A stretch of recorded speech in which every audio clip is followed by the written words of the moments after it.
কোন বান্দা যদি একবার সুবহানাল্লাহ বলে, আসমান থেকে জমিন পর্যন্ত যত খালি জায়গা আছে সব খালি জায়গা নেকি দ্বারা ভরপুর করে দেয়। কোন বান্দা যদি একবার সুবহানাল্লাহ বলে, আমি সুবহানাল্লাহর ফজিলত করতেছি, আপনাদের জবান দিয়া সুবহানাল্লাহ বের হইতেছে না, সকালে উচ্চ স্বরে সুবহানাল্লাহ বলবো।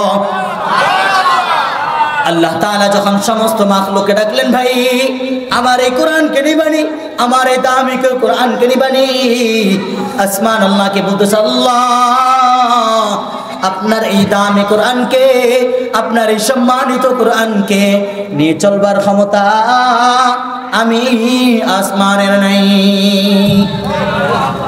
আসমানের ভিক্ষা যদি দিতে যাই, আসমানের ভাগ যদি বলে যাই, অনেক সময় লাগবে। শুধু এতটুকু বলে, আল্লাহ পাক 7টা আসমান দিছে। কয়টা আসমান? 7টা আসমান। আল্লাহ তাআলা বলতেছেন, কোন বান্দা যদি একবার সুবহানাল্লাহ বলে, আল্লাহ তাআলা জান্নাতের মধ্যে একটা গাছ লাগাইয়া দেয়।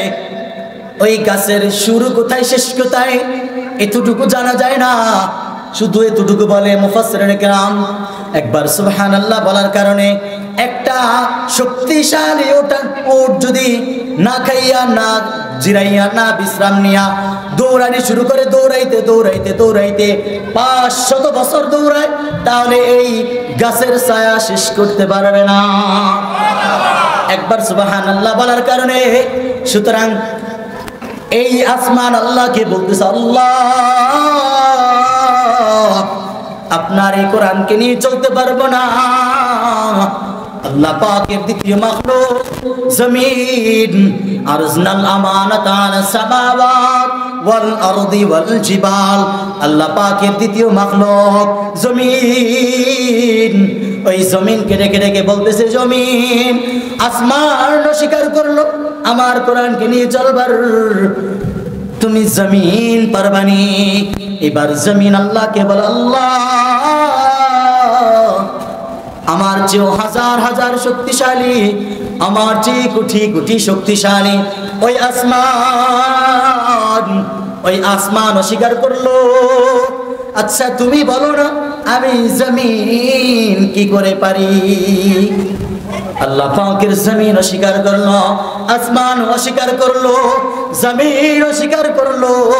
আল্লাহ পাকের তৃতীয় মাখলুক পাহাড়, ইন্না আরজনাল আমানাতা আলাস সামাওয়াত ওয়াল আরদি ওয়াল জিবাল।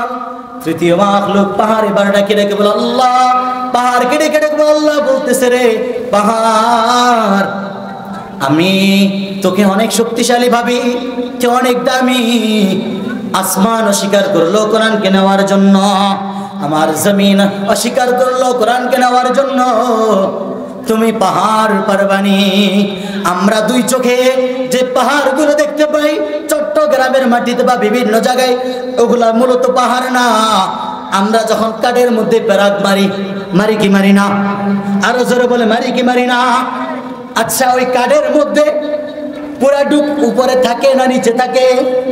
প্যারাগের বেশি ডুব কোথায় থাকে? নিচে থাকে। উপরে শুধু মাথাটুকু থাকে। ওই মাথাটুকু যেমন করে কাঠের উপরে থাকে, আল্লাহ তাআলা বলতেছেন জমিনকে স্তব্ধ রাখার জন্য, জমিনকে জায়গায় রাখার জন্য আমি ঠিক তেমনই পাহাড়কে প্যারাগ হিসেবে ব্যবহার করেছি। ওই পাহাড়ের উপরকে যেই জায়গাটা দেখা যায়, উপর আমরা যেইটাকে পাহাড় বলি, আল্লাহ বলতেছে ওইটাই হলো প্যারাগের মাথার সমতুল্য। সুতরাং চিন্তা করেন, উপরের অংশ যদি এত বড় হয়, তাহলে নিচের অংশই না কি রকম বড়।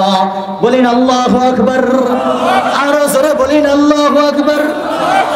আল্লাহ পাকের তৃতীয় মাখলুক যখন স্বীকার করল, আল্লাহ আমি আপনার এই কোরআনকে নিয়ে চলতে পারবো না, আল্লাহ বলতেছে কি রে, আসমান স্বীকার করলো, জমিন স্বীকার করলো, এখন তুই পাহাড়ও পারবি না।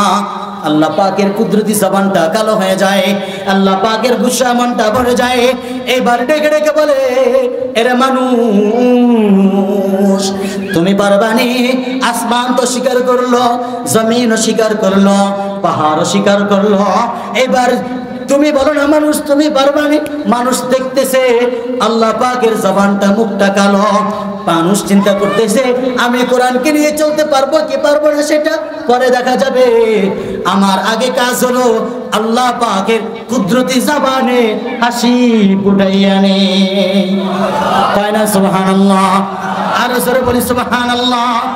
এবার এক কণ্ঠে ডেকে ডেকে সময় কম, শ্লোক অনেক দ্রুত করতেছি, বলতেছে আল্লাহ কোরআনকে নিয়ে চলতে পারবো কি পারবো না জানি না, তবে তোমার এই কোরআনের জিম্মাদার আমি মানুষ নিয়ে নিলাম।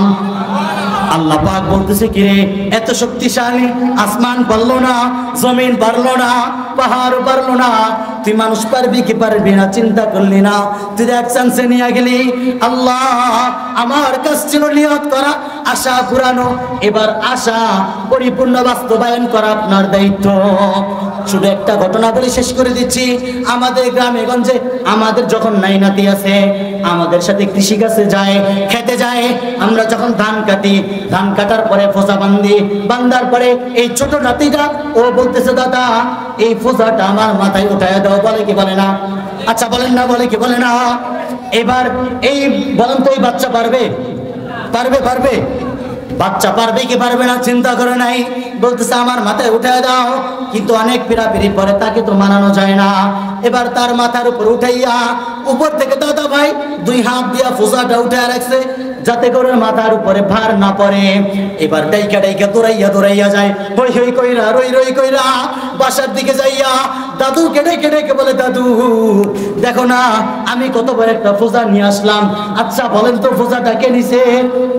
বলেন তা কে নিছে? দাদাই নিছে। এবার দাদু বলে কি রে কি এত বড় ফোজা আনলি? এটা বইলা কোলে নিয়ে দুই গেলে চুমা দেয়, দেয় কি দেয় না? কিন্তু ফোজাটা নিছে মূলত দাদাই, চুমা যদি পাইতে হয় কে পাবে? দাদাই পাবে। কিন্তু নিচে দিয়ে যে সাহস দিছে, হই হই রই রই করছে, এই জন্যই তো দাদু কোলে নিয়ে চুমা দেয়। ঠিক আল্লাহ তাআলা বলতেছে বান্দা এই কোরআন যেহেতু তুই নিবি, পারবি কি পারবি না চিন্তা করলি না, যে আমি রব খুশি হইয়া নিয়ত করেছি কোরআন শরীফ তোকে দেব, সুতরাং তোকে দিয়া দিলাম। কিন্তু এই কোরআনের সমস্ত ভার জিম্মাদার আমি রব রেখে দিলাম। কসম যদি কোরআনের সমস্ত ভার যদি আপনার আমার উপরে ছেড়ে দিত, এক বিন্দু সাহস এক বিন্দু শক্তি ছিল না এই কোরআনকে নিয়ে চলবার।